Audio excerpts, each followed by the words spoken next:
Hello to those just joining us. Many thanks for being patient. We're just a little bit after time, but we'll get going as soon as we can. Just wait for more people to come into the room.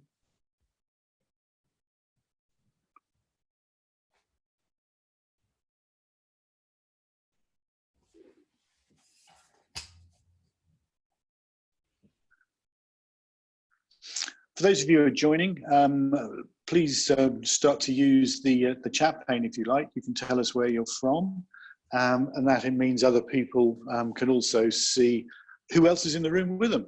So please use the chat pane. You'll find that on your Zoom bar menu. You'll also find on the Zoom bar menu hands up, which we may well use later on, and certainly you'll want the Q&A menu. David has very kindly said he will take questions at the end of his presentation. And if people own those and they want to put their name in, we can probably bring you in and you can ask them direct. So I think what we'll start doing is beginning to get going. For those of you who are signing in for the first time, this forms a part of a series of webinars that Constructing Excellence Southwest, the Midlands, Wales, the Northeast, STA Timber and the Housing Federation have been running through the COVID-19 lockdown and as we begin to exit from it. David has kindly stepped in at a last minute, so I'm very appreciative for David for doing that. But I really think the topic that he's going to cover today, which looks at the intangible value that organisations carry, particularly in their people, is a really interesting topic, and I hope you're going to enjoy it. What I will do is hand over to David now, who can give a little introduction about himself and then go into his presentation. So David, many thanks for joining us, and over to you. Lovely, thank you. Yeah, so my name's David Pearce. I'm by profession an architect. I used to run quite a large practice, 150 people. Which I finished doing about 10 years ago. While I was there, I did an MBA, which one of the subjects there, obviously lots of finance stuff, but one of the subjects was about knowledge management, so that started my interest. And also working on a 1 million square foot hospital project, where I had a team of about 250 people working on that. And it was one of those jobs, it went well, but it could have gone a little bit better, and I basically did quite a lot of thinking afterwards, and for me, it sort of turned out that the problem we had lots of people who could do their own work, but it was about understanding what other people were doing and about understanding what your part in that was. So that's where that journey started. And then since leaving the world of architecture, I've been an engineering director with a large worldwide EPC contractor doing quite specialist power plant projects with them. And then recently I was head of project management with Wood Group. And now I'm working on my own work, which is this knowledge ecosystems. So that's a quick run through of me. Hang on a second, sorry, I'm on there. Oh, there we go. Right, so the first thing is starting with some very simple things. So why are human assets valuable? I mean, for me, most businesses in the UK add their value, add and create value through the knowledge they control. So this can be through tools and process they've developed. But for me, it's mostly through the application of their staff's knowledge. So certainly if you're a consultancy company, it's quite obvious that's what you're doing. You are charging by the hour for things people can do to bring their experience and knowledge to bear on solving problems. But the issue is, of course, that's intangible. It's not on a shelf. You can't, it's very difficult to point at it. It's very difficult to count it. And so if you don't understand what you've got, you need to know how much you've got and what type of knowledge you've got. And there's an issue about, obviously, if you've employed people, you've got a level of control on what those people do and how they use their knowledge. So I'll just put in a little bit of a construction industry context. So I don't know if any of you have seen the CLC Roadmap to Recovery. These words are directly from it, so I'm not going to read them again, but I'm just going to bring out some sort of salient points. So their view is there's 3 phases to the Construction Leadership Council's recovery plan. First one is to restart the industry, which is fairly straightforward. Excuse me, I don't think, David, we're actually getting your presentation coming up. So if you can just load it up, let's be patient for a minute. Let me just stop sharing and restart then. I'm certainly not seeing it, so I don't suppose others are. So Yeah, no, that's fine. Just trying to re-find it so I can share it again. Okay. One person says they're seeing it okay, so that's probably something to do with me. But Okay. I'm seeing it now. If you can now put that into the non-desktop mode, we won't see the rest of your desktop. That's super. If anyone can't see it, please let me know through the chat. But I think we should all now be able to see it. So back to you, David. Brilliant. Sorry about that. Not a problem at all. Yeah, so we've got the restart, which is basically getting everyone back to work. The next stage is about sort of resetting the industry, and then reinvention, with the hope that we have a more capable and professional, productive and profitable sector. So all I've done with that, so these words are directly taken from the CLC roadmap presentation that I think was issued a week or so ago. I got it through the Construction Industry Council. I've just highlighted a few words that I think directly align with what we're talking about today. So it's about increased productivity, strengthening capability, delivering better value, being collaborative, being more capable, more professional, more productive. So for me, that points towards, that's what people do. That's how people, these can only be delivered through what people do. So that's what the sort of the human asset and the value of that human asset is. So I want to just explain a little bit, because some of the terms are a little bit strange for non-accountants, so that includes me. What is intangible value? So intangible value is simply the things that allow an organization to make money, and they have no physical form. That's the intangible part of it. So some simple examples that we might be able to understand is, if you're a business and you own software, that's intangible. If you've paid for a license to be able to use a product, that's intangible. As a business, you might have intellectual property rights such as patents, trademarks, copyrights or designs, again, all intangible. And then you might have some intellectual properties like brands, research and development and cultural assets. So these are just some simple examples. So hopefully that'll give some idea of, when I sort of carry on talking about intangibles, these are the kind of things I mean. And actually the International Accounting Standard 38 gives a really nice definition that I like. So they say intangible assets are an identifiable non-monetary asset without physical substance. The asset is a resource that is controlled by the entity as a result of past events, for example, purchase or self-creation. And with this asset, they can create future economic benefit.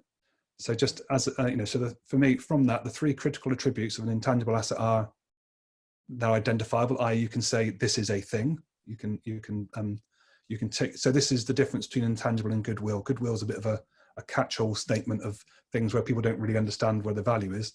These are things that you can absolutely say, this thing does that. And this is how it creates value.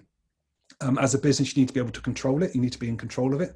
So again, you can use that that asset to create value, which is the last thing, which is if you own something which is not going to make you any money or save you any cost, it's not really an asset. So that's basically what an intangible asset is according to the International Accounting Standards. And then I'm going to go on now to explain some of the ways this value is captured on balance sheets. So these following diagrams represent it in at the most highest level of abstraction, the different types of assets that a company will have on its balance sheet, and then hopefully point out where there may be hidden value that people haven't spotted. So we start with your tangible assets. So, that's the things you can touch. So that might be equipment, might be an office, might be desks, computers, company cards, those kind of things. So basically it's the things you can touch that are worth money. And you've probably all seen on your own balance sheet or on your company balance sheet or on other companies, that they'll list these tangible assets out. They're very straightforward. Around that, you have what I call easy intangible assets. Now it's funny because I've done quite a bit of research looking at what I think are quite knowledge intensive businesses, including the likes of PwC, companies like that who use their people to create value. And the only ones they have as intangibles, if you exclude goodwill, are things like software. So those are the ones that I call easy. And then surrounding that is this haze of uncaptured intangible assets. Now all businesses have that. If you're a publicly limited company, you can see what that is because you can literally see what the value of your business is, what the book value is, which might say you're worth £1 million. And then if you times your share price by your number of shares that are out in the market, hopefully, if things are going well, that number will be bigger than £1 million, and that will basically be the market's view of what your intangible value is. And then what I think is there's, within that haze of uncaptured intangible assets, there are assets that you can capture and actually put on your balance sheet. I've called them difficult, and I'll go into explain a little bit later on what I mean by that and what they might be. So how do levels of intangibles differ? So I'm going to start with some US examples, just because there's some good data on that.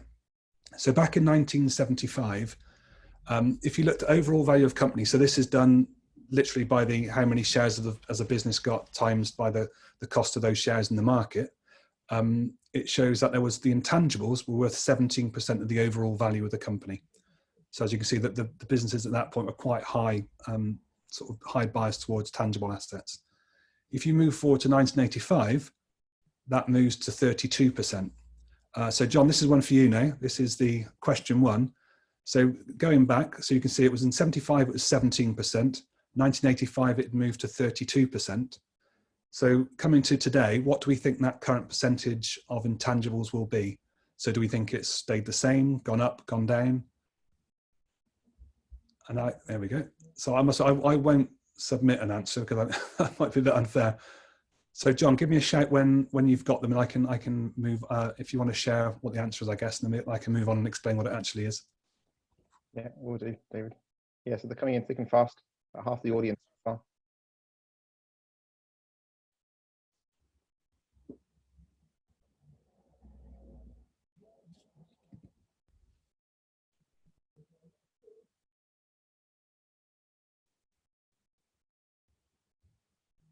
Up to 6% so far, David. Brilliant. Okay. So just to remind you, was it 17% in 1975, and it moved up 10 years later, 1985, to 32%. So the 80s were an interesting time, certainly in America, the way they captured value, brands were becoming more important, so there was lots of ways that companies were moving from the what do we own as a tangible asset into what we actually be worth. So it'd be interesting to see what everyone thinks this happens in the last sort of it's sort of peaking around where we are now then, David. So if I end the poll and share the results. Perfect. Excellent. Okay, so everyone thinks we're around about the sort of 50% mark, I guess, looking at that 50 and then going a little bit higher. So I would say we're sort of between 50 and 60%. Would that be a reasonable reading of that one, John? Yeah, right there. Yep. Excellent. Okay, so we were at 32. We think it's going to be between 50 and 60. It's actually now at 84%. And that's the US average. And if you look at the top 5 US businesses, your likes of your Apple, Amazon, Alphabet, Microsoft, and Facebook, they're actually at 95% intangible, which is not an inconsiderable number. So those were diagrammatic. What I've done now, just to try and make it a little bit clearer, is the diagram will change size now. So I've got 1975 business there with the 17% intangible as the red dot.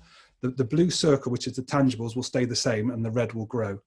So we've gone from 1975 to 1985. You can see it starting to grow and what it's like now.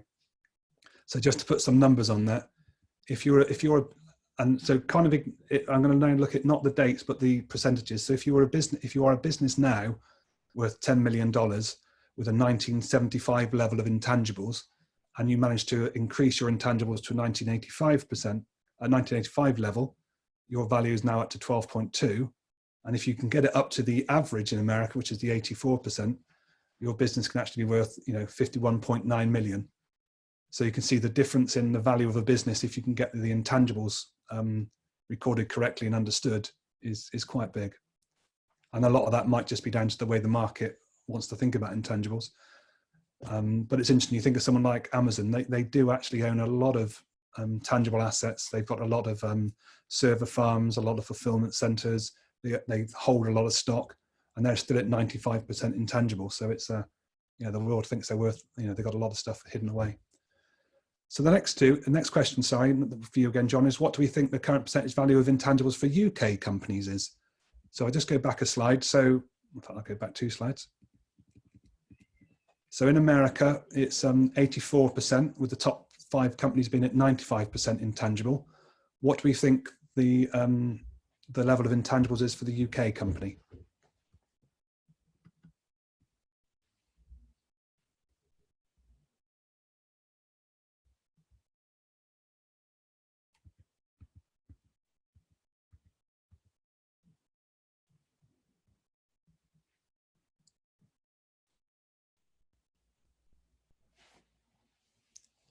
So if we all think we're very much like the American market, we'll all be up at the top one, the 81 to 100%. So yeah, it'd be interesting to see. I mean, it is fair to say we do have a different an approach to accountancy.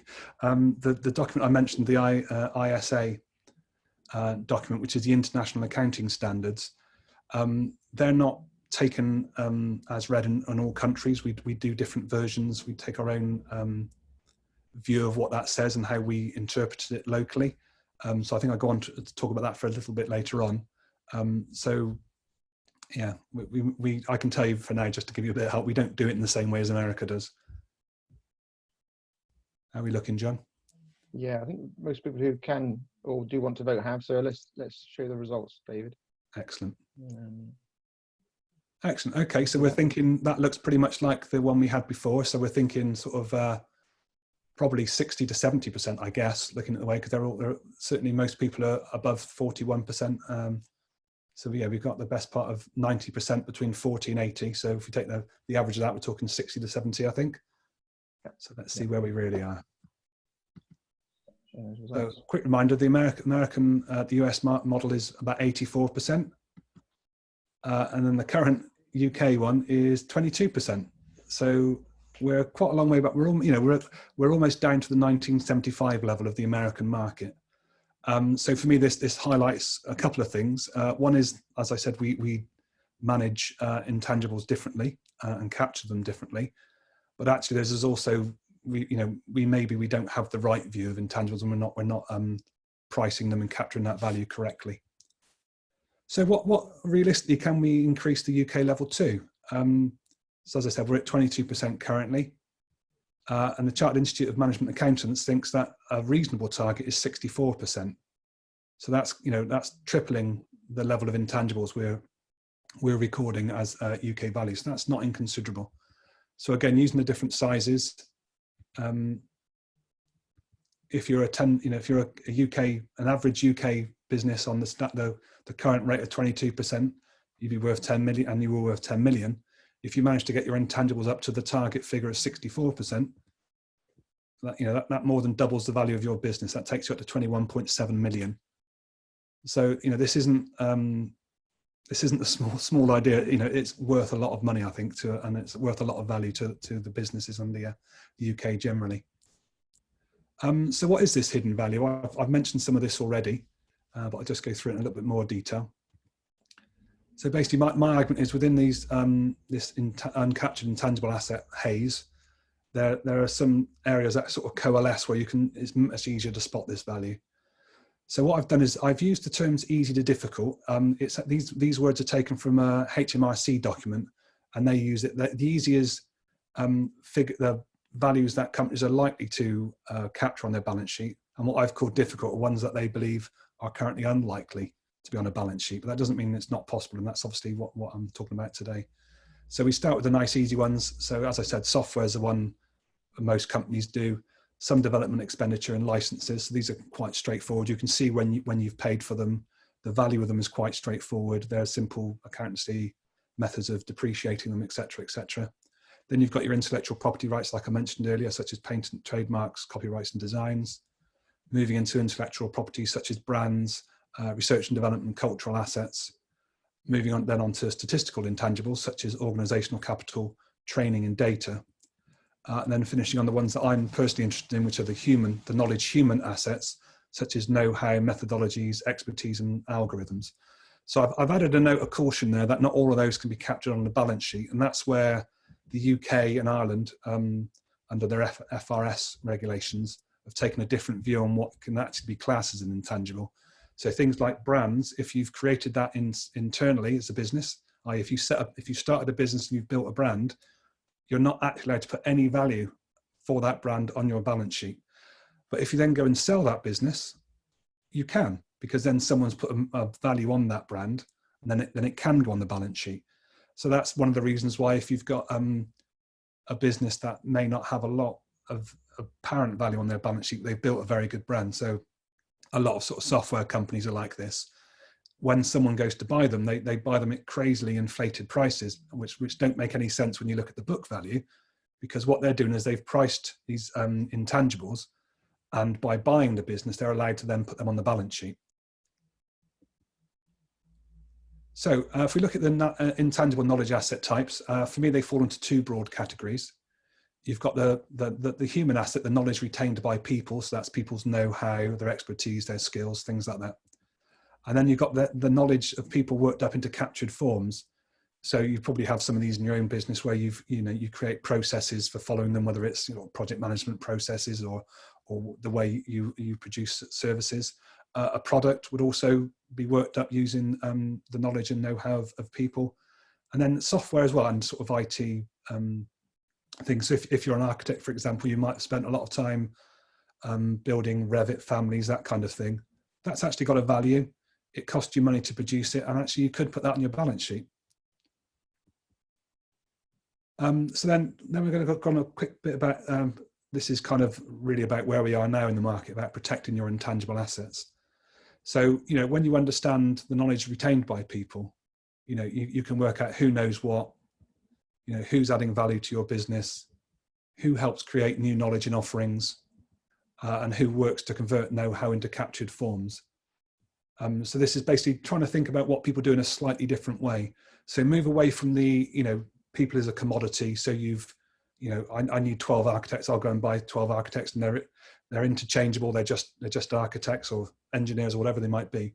This is thinking about, well, actually, what knowledge do these people have? That people don't come with only the skills that you're employing people to have. They have experiences. They, unless you're just employing graduates and training them to do a very specific job, they will have much wider knowledge, and knowing that can be quite helpful. And then who maintains the currency of captured forms. So if you've captured some of this knowledge, converted into procedures or whatever, who looks after it and maintains it.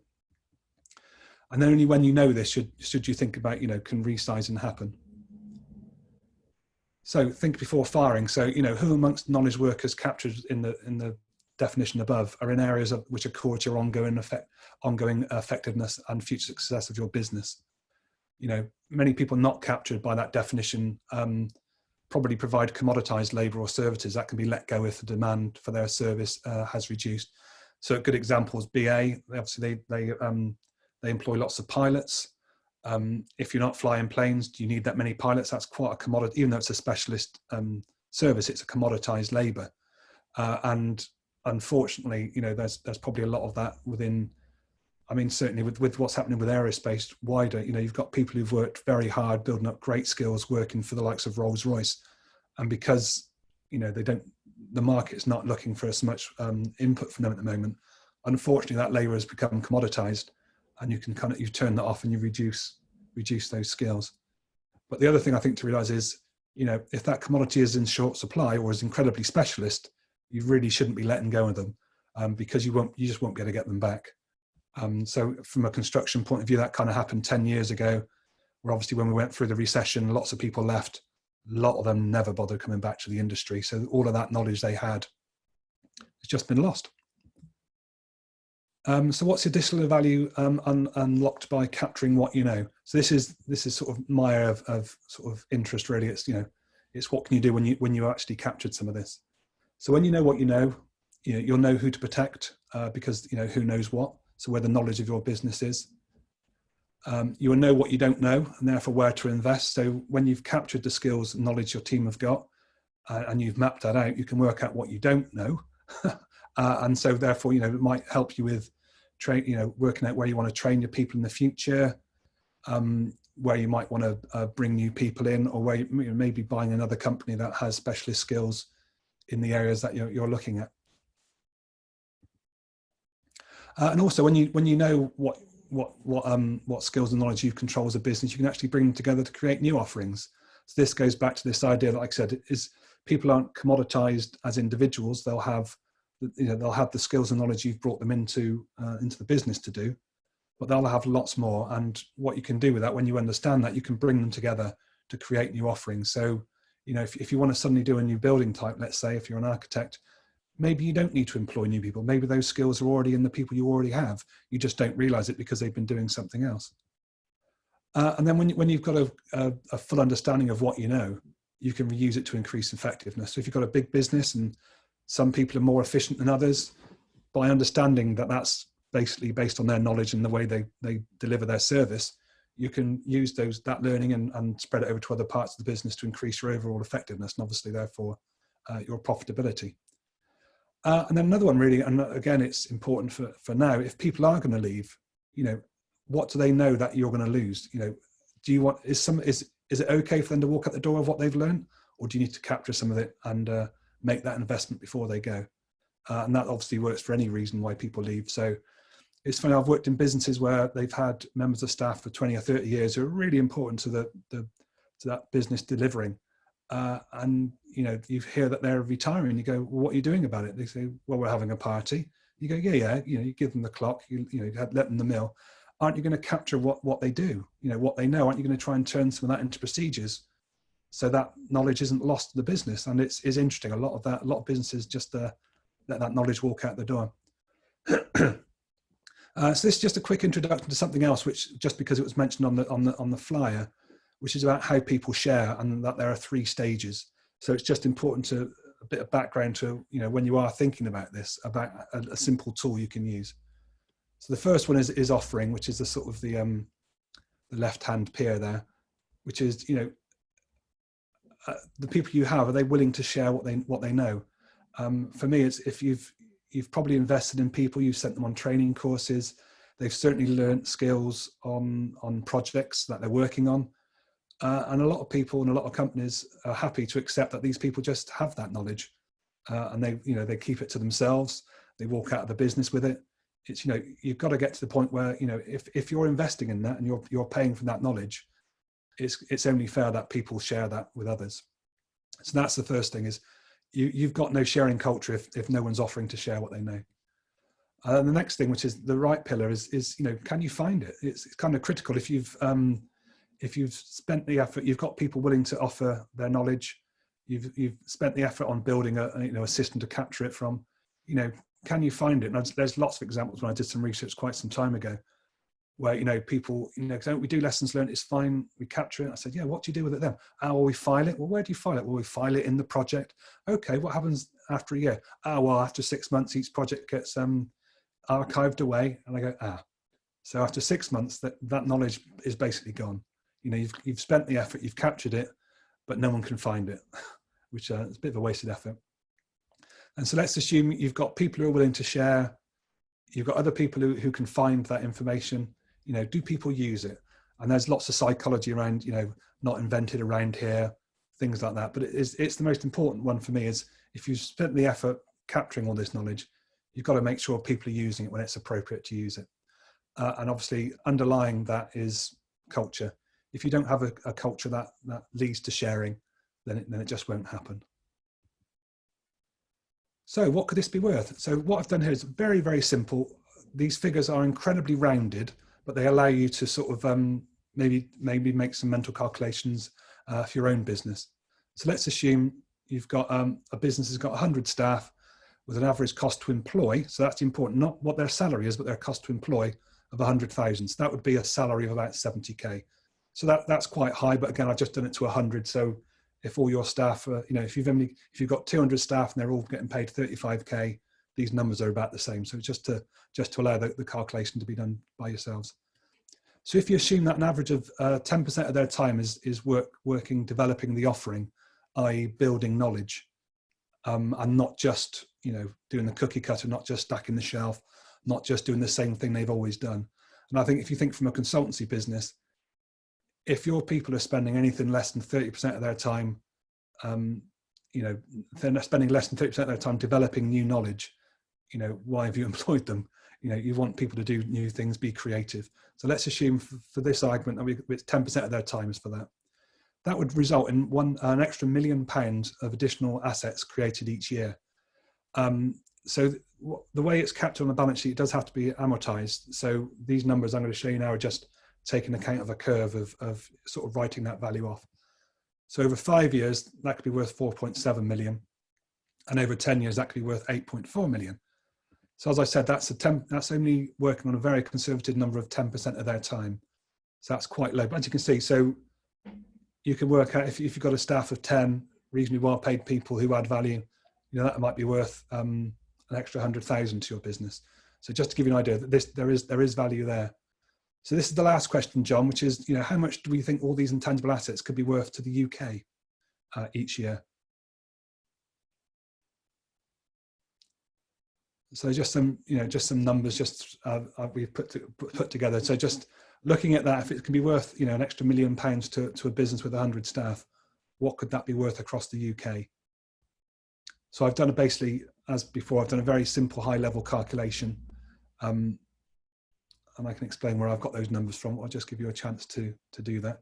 So John, if you can give me a shout when that's done. So yeah, okay. 50% so far.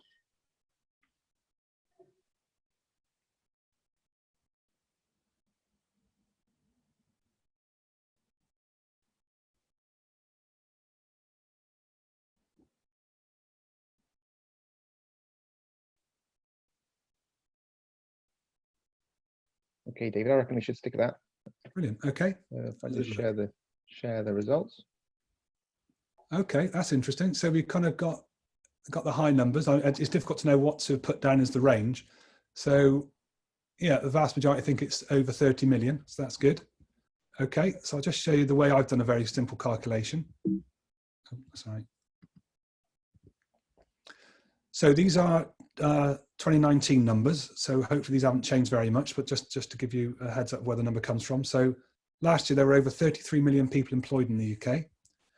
The average, and there's lots of versions of this number, but this is the ONS number I've taken. The average salary is just over 36,000, which would give a cost of around about 46,000. So if you assume only 20%, so only 1 in 5 of these people do some level of development and some level of knowledge creation and spend 10% of their time doing that, that equates to 30 billion of unclaimed assets in a year. So we guessed that right, and that might be because of the numbers I put on the screen. So just to put that in context, last year the UK GDP grew by 70.5 million. So using this conservative number of 10% of development time for only 20% of the people employed, that could increase GDP growth in the UK by an additional 42%. So again, this is a big number. That's, could make a massive difference. And this is why, a lot of this came from a paper published by the HMRC about 18 months ago, where they were looking to capture the value that's created within the public sector.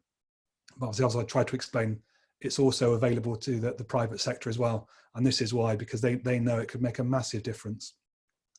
Because actually, if you look at that GDP growth over the last 30 years, if you strip out increases due to property valuations going up, it's been quite flat. So we've not really improved GDP very much.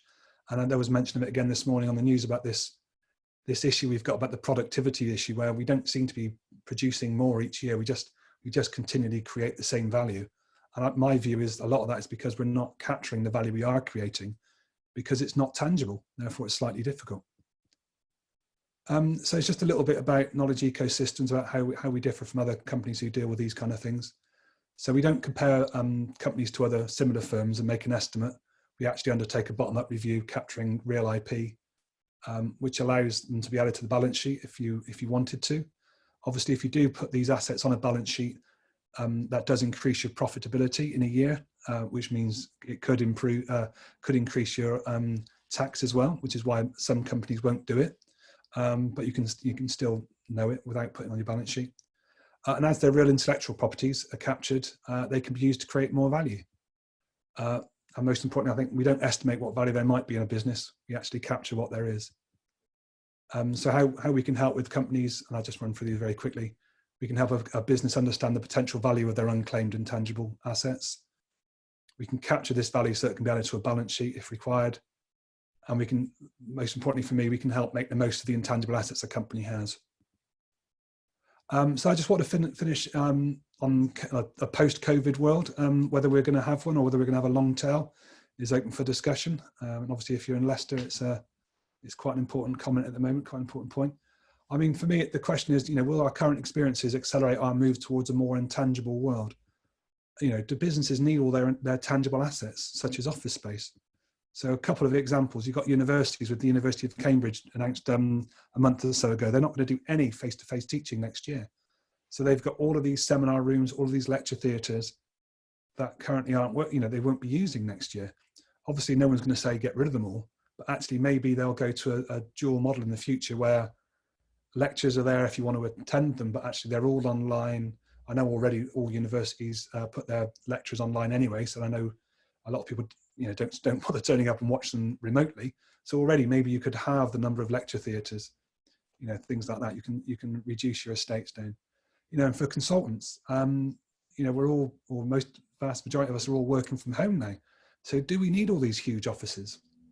An example I like back in, about 15, 20 years ago, I used to do some work with HOK up in London, and they had an office in Oxford Street. And basically that was a meeting suite. There was a big old floor, and it was meeting rooms all around the outside with a few people in the centre working. And I think that's likely to happen, even if we all go back to maybe only spending 2 days a week in the office. Maybe that means we can reduce our office space by 3/5, or maybe we just reduce it by a half and build more meeting rooms. So we have the spaces there for doing the face-to-face stuff we need to do. But if we're just doing the sort of the production element, which we could do anywhere, we do it anywhere. We do it in the coffee shop, we do it at home, whatever. So I think there's all sorts of opportunities there which can make a massive difference as we go forward. And I think that's it for me. So over to questions. Hopefully that wasn't too long or too short. It was about 40 minutes. David, thank you very much for a really interesting few minutes looking at things. We have generated some questions, but normally what I find is that questions generate further questions. Okay. So we have a couple of questions from Glenn Peters. Glenn, would you like to ask the questions directly by if I opened up your screen? Please raise your hand if you would, and I'll open it up. If not, I can read your question out. But please raise your hand if you'd like to. Super. So, okay, Glenn, I'm going to open up your microphone, and I'm actually going to promote you to panelists so people will see you. So just give it a minute, and you should be able to see that you can come online. You'll need to open up your camera, or if you don't want to do that, just your microphone. So it should now be on your screen to open up your microphone.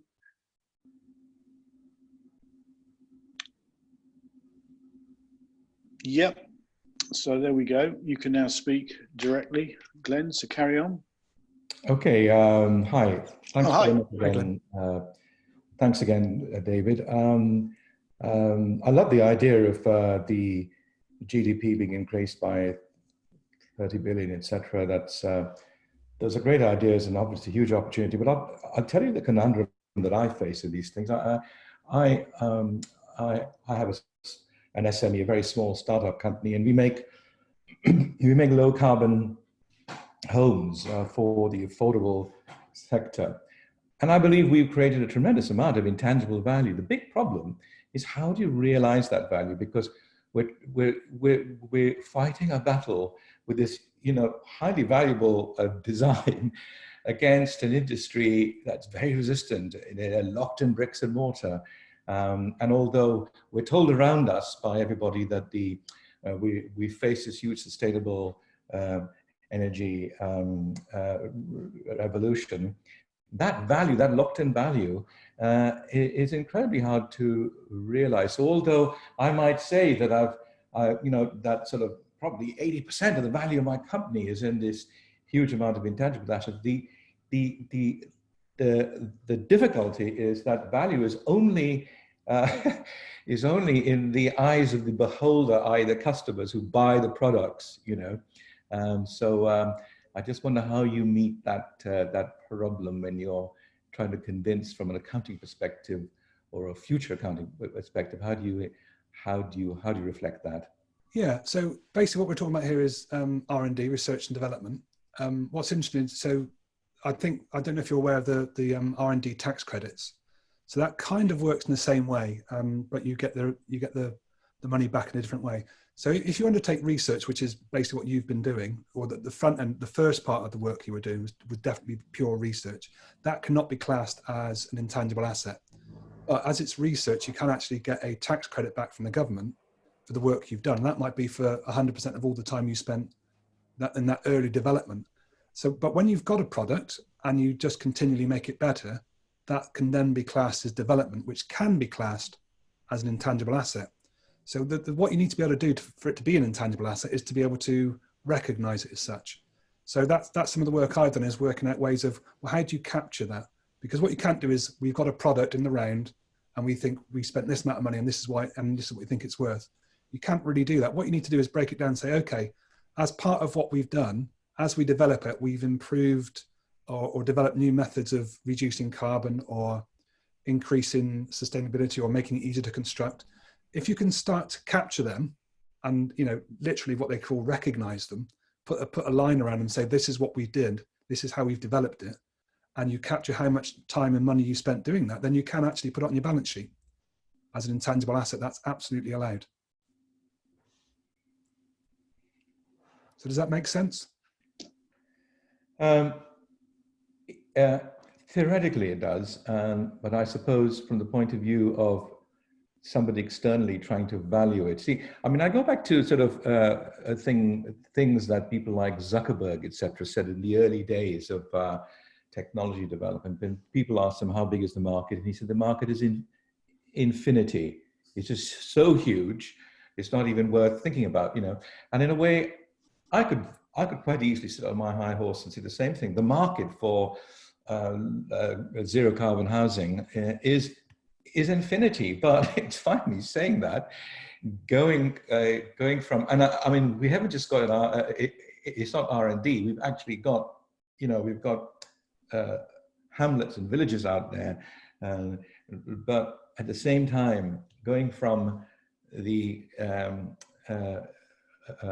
hope value, let's say, to the real value is, I guess, the big challenge. And I see that problem embodied in your forecast to see that we could unlock 30 billion of annual value. I've taken the sort of the technical parts out of this presentation, but I can tell you how it works. So what you can do for an intangible, basically the rules are, you price it at cost. So this is what I'm saying about, if you, let's say just to keep it simple, if you have 10 people working on it full time for a year, it would be the cost to employ those people for that time. So let's say, you know, and again, they're just throwing some numbers to get the numbers simple. If you've got 10 people, they cost 100,000 to employ, you know, that is, you know, whatever, 10 times 100,000. So £1 million you can put on the balance sheet, saying, because they're using all of their time.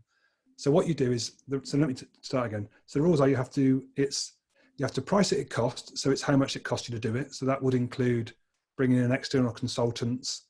If you have to pay for any licenses to use part of products or whatever it is, you capture that, and that is how you price it. So it's not someone else taking an estimate; it's priced at cost. So what can happen is that can develop over time, and then.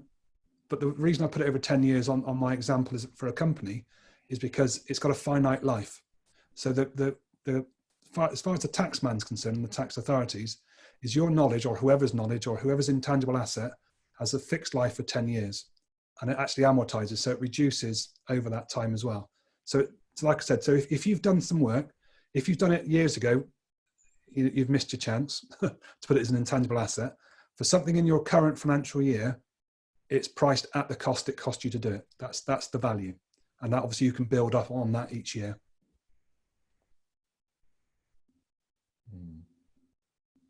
Yeah.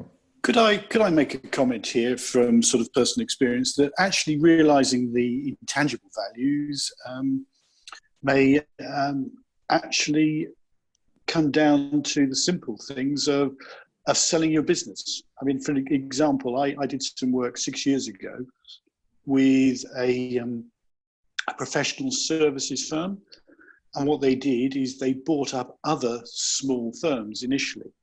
They then decided that they could take out costs, so they could reduce overheads by up to 50% in some of these firms. So they would also reduce management teams by looking at who could be put out to retirement.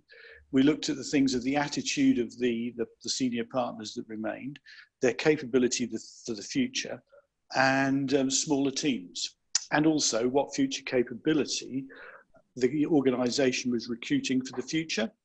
So all in all, they spent £10 million over a period of 2 years. 2 years ago, they actually sold 51% of this this business, this new business, to an equity firm for £40 million, payable in 2 tranches. First, 50% immediately, and then on results, the remaining 50%. They took home the remaining 20 million over a year ago, and this business, I think, is quite interesting because it's now actually into one of the top 10 firms in the country in its area, and is causing a threat to some of the major big 4 players. So that's, I think, an example of how intangibles could be put to work.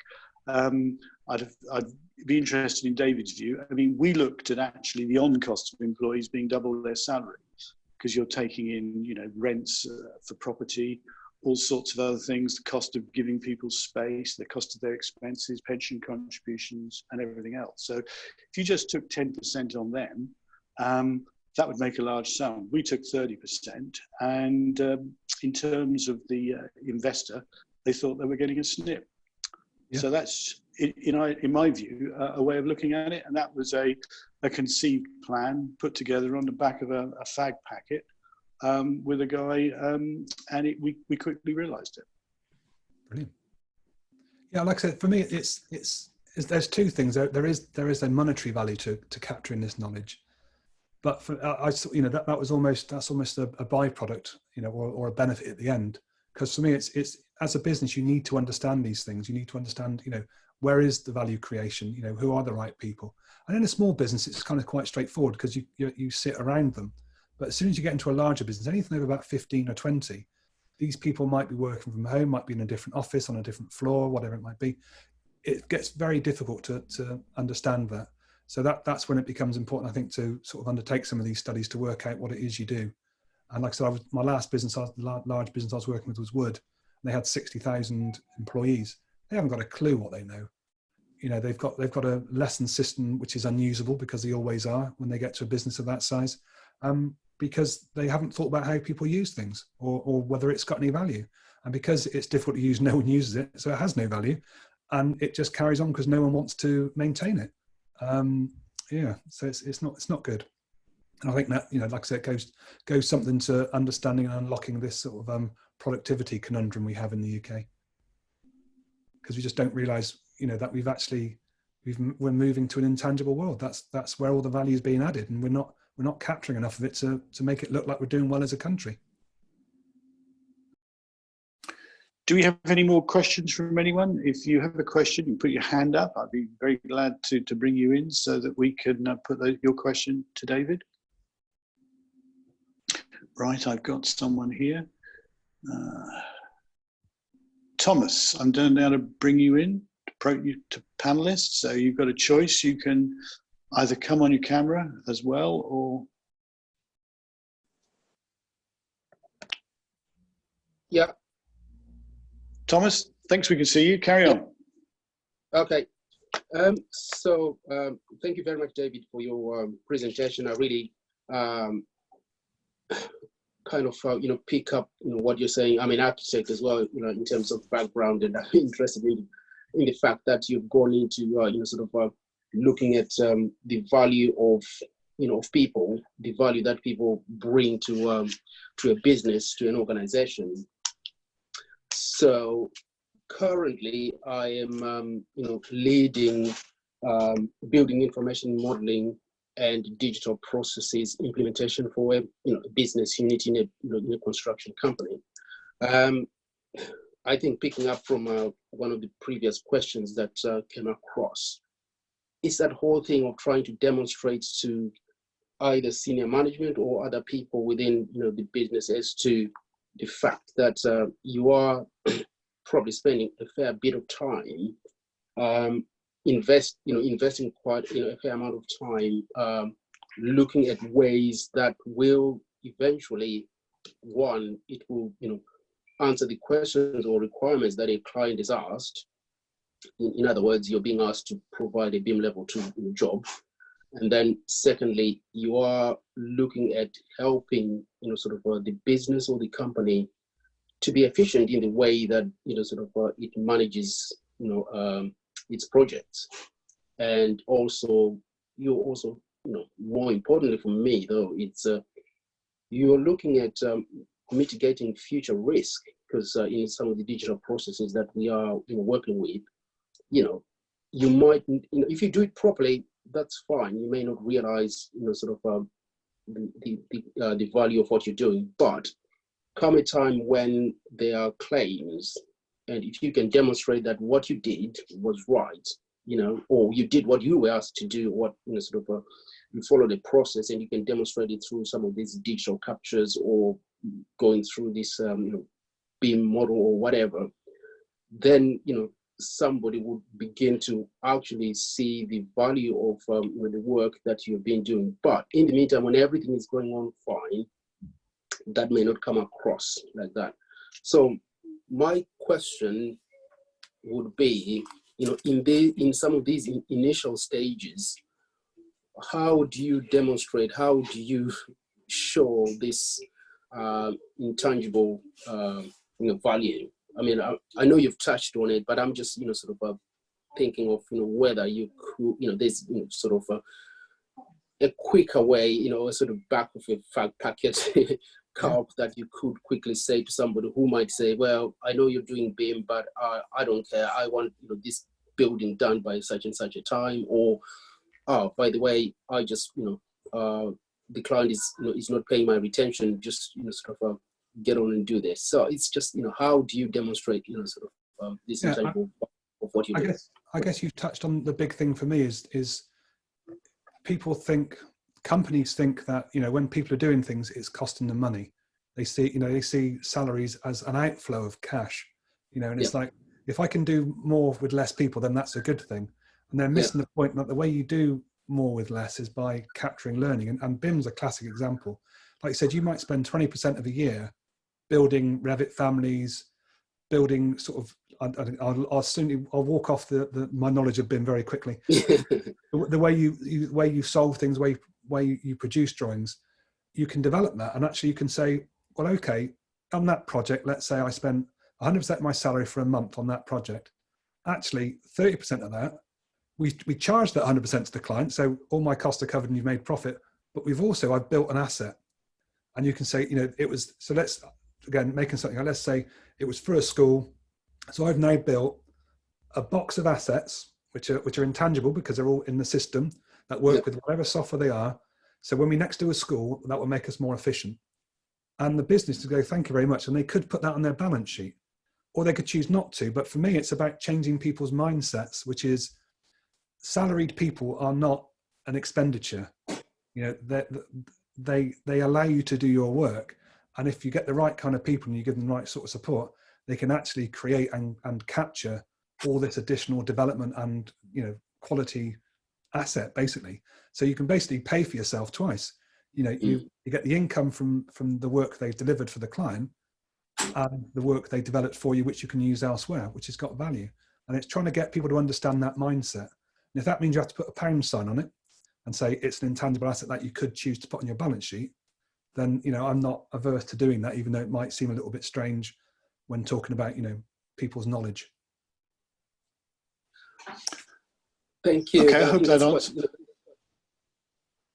that answers that question okay for you. We have another one if we're running out of time. Are you okay? That's fine. Yeah, fine. Thank you. Emma, I'm going to bring you in if you'd like to quickly ask your question. Should now be able to quickly. Meanwhile, whilst you're coming, Emma, we have a question here of can you make reputation intangible asset? Well, to some extent, I suspect it's goodwill. Is that right, David? I asked that again. Reputation, is that something that's an intangible value? I sort of think it probably goes under sort of a goodwill type of area. It can be, but it's kind of like market knowledge. It's it's all about being able to recognize it. So you'd need to sort of split it up into smaller parts. So why have you got this reputation? What is it you do? Is it because you deliver quicker than anyone else? And if you do, is it because you've got a process which is brilliant and streamlined and better than anyone else's? Then that could be the asset. So like I said, so the problem with goodwill is, like I say, it's just a big bucket of value that someone hasn't quite worked out how to chop up. So if you can chop it up into recognizable chunks, you can absolutely put it as an intangible asset. Okay, thank you, David. Emma, we were a couple of minutes late, so we'll probably run for another 4 minutes or so. So over to you, Emma. Thank you. Hi, David. Oh, I can't hear you, Emma. You're very quiet. Can you hear me now? Let me just put my volume up. I'm not sure if it's quiet for everyone else. No, I can't hear you, Emma. You might need to put your volume up.